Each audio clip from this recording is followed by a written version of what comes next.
네, 안녕하세요. 이승훈 소장입니다. 자, 오늘은요, 다른 유튜버분의 영상을 보다가 2019년도 6월 19일자 영상을 보게 됐는데요. 제목이 2019년 하반기 최악의 부동산 빙하기가 기다린다. 이런 제목으로 나온 영상이 있습니다. 2019년 6월 19일자 영상입니다. 그 당시 영상 내용을 좀 발췌해보면, 영상 내에서, 6월 19일 영상 내에서 그 전 11월 영상이 어떻다라는 걸 언급을 하시는데, 2019년 부동산 전망과 달랐던 점이 뭐냐 했더니, 송파구의 역전세난이 생각보다 빨리 끝났다. 그 다음에 매가도 예상보다 덜 빠졌고 전세도 금방 회복하더라. 저희는 언제 예측했던 건데 이분들은 아니라 그랬었죠.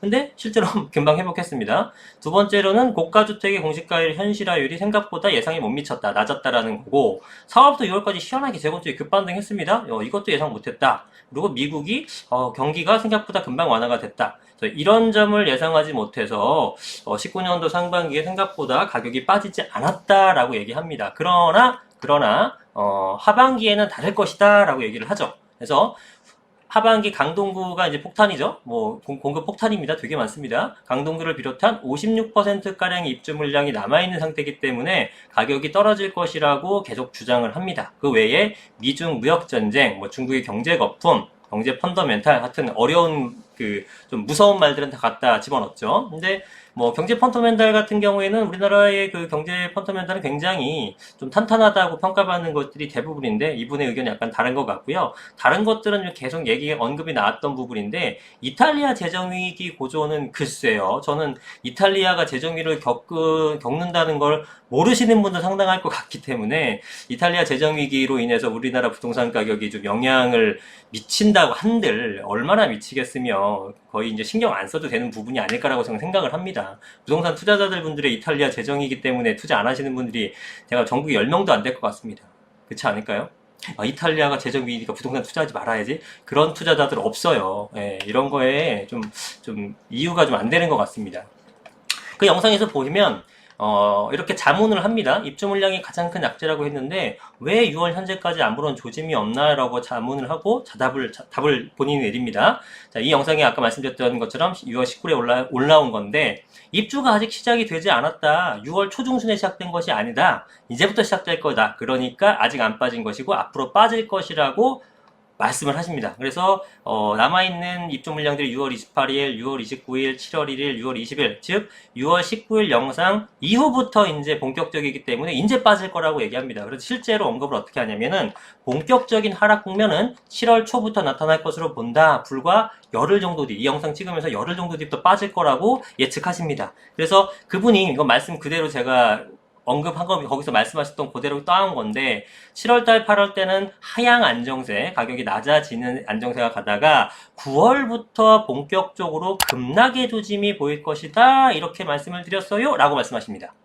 9월부터 본격적으로 급락이 올 것이다. 라고 얘기를 합니다. 또 실제로는 어땠나요? 9월부터 급등을 했죠. 급자 하나 맞췄네. 급등을 하게 됩니다. 자, 그래서 그분이 이렇게 주장하시면서 침체가 예상되는 시기가 언제냐? 1차는 언제? 19년도 8월달, 9월달에 1차 하락을 할 것이다 라고 6월달에 예측했는데 보기 좋게 빗나갔고요.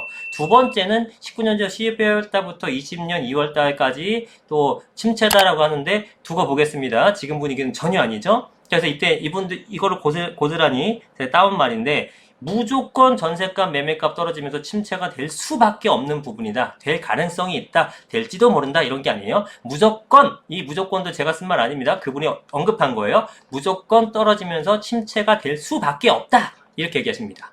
1차는 이미 틀렸고 2차도 지켜보겠습니다. 자, 그러면서 어떤 얘기를 하냐면, 재건축이 올랐다고 했잖아요. 이 시기에. 재건축이 오르니까 분위기가 다시 좋아지지 않을까요? 금리 인하가 되지 않을까요? 다 필요 없답니다. 실제로 재건축이 오르건 금리 인하가 되건 다 필요 없고, 대세를 꺾을 수 없다, 무조건 하락한다라고 주장을 하십니다.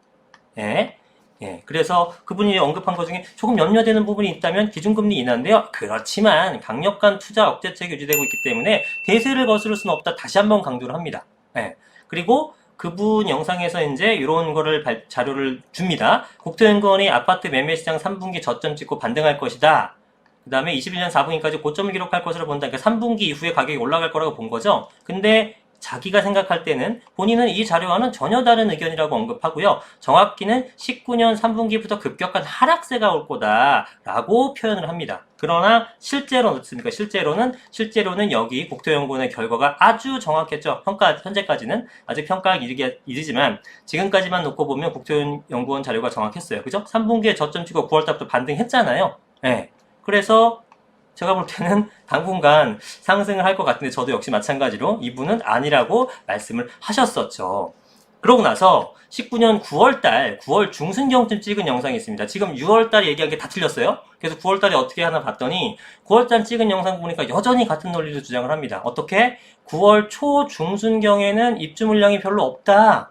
9월 말부터 강동구를 필두로 엄청나게 물건이 쏟아지니까 가격이 하락한다고 주장했는데 이때부터 가격이 오히려 폭등을 했죠. 강동구 입주 물량 실제로 엄청나게 많이 쏟아지고 있죠. 지금도. 근데 가격이 아마 강동구가 제가 알기로는 한 4억, 3, 4억 정도 올랐습니다. 아마 요 9월, 10월 달 2달 동안만 한 1억 5천 올랐어요. 서울에서 가장 많이 폭탄을 떨어뜨린 강동구가 가장 많이 오르는 아이러니가 생겨버린 겁니다. 이거에 대해서는 제가 엄청나게 많이 얘기했죠. 제 다른 영상, 강동구 입주 폭탄, 가격 하락 시간 문제 이런 영상 같은 거 보시게 되면 그 이유에 대해서 왜 가격이 오를 수밖에 없는지에 대한 이유에 대해서 제가 말씀드린 게 있으니까 찾아보시면 됩니다. 이분들은 정말 모르지만 너무나 이게 예상됐던 결과죠. 폭등이라는 것이.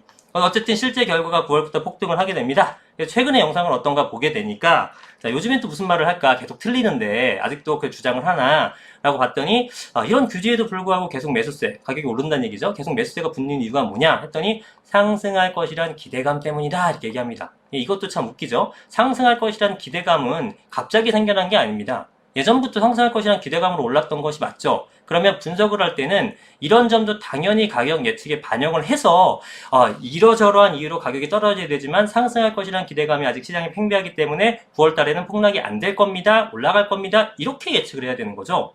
그죠? 이제 와서 상승할 것이란 기대감 때문에 안 떨어지는 거 이상하다 이렇게 말씀하시면 안 되는 겁니다. 상당히 많은 한 몇만 명의 구독자를 갖고 계신 분인데 근데 분석하고 따져보면 지금 집 살 때가 아닙니다 라고 아직도 이 주장을 고수합니다. 네, 누가 분석하고 따져보고 집을 삽니까? 올라갈 것 같으면 그냥 사는 거지. 그죠? 그래서 제가 누차 얘기했다시피 폭락을 주장하시는 분, 하락론자들이 아무리 논리적으로 떠들어도요, 살 사람은 거들떠 보지를 않습니다. 네? 폭락이 논리적으로 말이 맞다고 해도 그것과 상관없이 누군가 사겠다고 하면은 투자자들처럼 사겠다고 하게 되면 그건 가격이 오르는 거예요. 떨어질 만한 수만 가지 이유를 갖다 붙여도 그냥 사는 사람이 여럿 있으면 투자자들 같은 경우 신경 안 쓰니까 사면은 가격이 오르게 돼 있다고요. 결론이 중요한 거지 뭐 그게 이유가 중요합니까? 네. 그래서 자 이분이 어떻게 그 이후에 또 영상을 보니까 저금리가 시장에 기름을 부은 상황이라고 표현합니다. 야 기억나시나요? 저금리가 시장에 기름을 부었대요. 아까 뭐였죠? 기억나세요? 어디야? 금리 인하가 되고 어쩌고 저쩌고 다 필요 없다. 대세는 꺾을 수 없다. 금리가 인하되건 말건 신경 안 쓴다라고 했는데 여기서는 금리가 시장에 기름을 부어서 참 그렇다. 이렇게 표현합니다. 예. 그러네요. 그 다음에 예상보다 매수세가 더 이어질 전망이라고 이제 조금씩 인정을 하죠. 그런데 아직도 미련을 못 버리고 거래량이 조금씩 감소하는 상황이기 때문에 언젠간 거래량 급감시켜 온다고 주장합니다. 자, 거래량이 조금씩 감소하는 상황이다. 이제 거래량 이제 말 지겨운데요. 거래량은 사실 그렇게 많지 않았어요. 그죠? 많지 않은 와중에도 부동산 특성상 하나의 거래가 되게 되면 나머지 것들이 전부 그 실거래가를 최저 기준점으로 삼아서 호가를 그 이상으로 올리는 형상이 생기죠. 물론 좋은 A급지, 상위급지 기준이지만 이런 현상이 생기는 거고 이게 참 저는 좀 놀라운 표현이었어요. 언젠가는 급감 시기가 온다고 주장. 이렇게 무책임한 발언이 세상에 어디 있습니까? 언젠가는 온다예요. 언젠가는. 중장기적으로는 반드시 빠진다. 자 여러분 제가 이걸 보면서 어떤 느낌이 들었냐면 언젠가는 가격이 하락한다는 것은 그냥 인디언 기우제입니다. 언젠가는 가격이 하락한다는 것은 누가 말을 못합니까? 여러분들 10년 뒤가 될지 20년 뒤가 될지 모르는 언젠가 가격이 빠지는 상황을 대비해서 지금 여기에 시장을 전혀 참여 안 하겠다라는 겁니다. 사실 아무것도 못합니다. 그러면 세상에 어떻게 합니까? 무슨 일을 하겠습니까? 교통사고가 언젠간 날 수도 있다. 그죠? 자동차 타지 말아야 돼요. 비행기 사고가 날 수도 있다. 해외여행 가지 말아야지. 배 타고 가시거나. 배는 뭐 아니야만가? 그러네. 그죠? 할 게 없습니다. 이렇게 되면은. 그러니까 말도 안 되는 놈이에요. 언젠가는 가격이 급감시키기가 온다. 그러니까 지금부터 사지 말자고 얘기하는 게 여러분 이게 맞는 얘기입니까? 예? 이 얘기에 왜 이렇게 빠지시는지 전 도저히 이해가 안 갑니다. 그래서 엄청 논리적이고 분석적이긴 하지만 사실 인디언 기후제 그 이상도 이하도 아닌 얘기들을 하고 있습니다. 예. 제가 아무리 봐도 그 이상의 얘기가 없어요, 이분들은. 예. 그래서 오늘 제 영상은 이제 뭐 제 영상 보신 분 대부분 투자자가 많을 텐데 투자자 아닌 분들이 좀 보셨으면 좋겠습니다. 예. 무주택자 분이거나 약간 갈피를 못 잡고 있거나 부동산에 부정적인 생각을 하시는 분들이 보고 좀 생각이 변환이 됐으면 하는 마음에서 이 영상을 좀 찍어봤습니다. 자, 오늘 여기까지 하겠습니다. 감사합니다.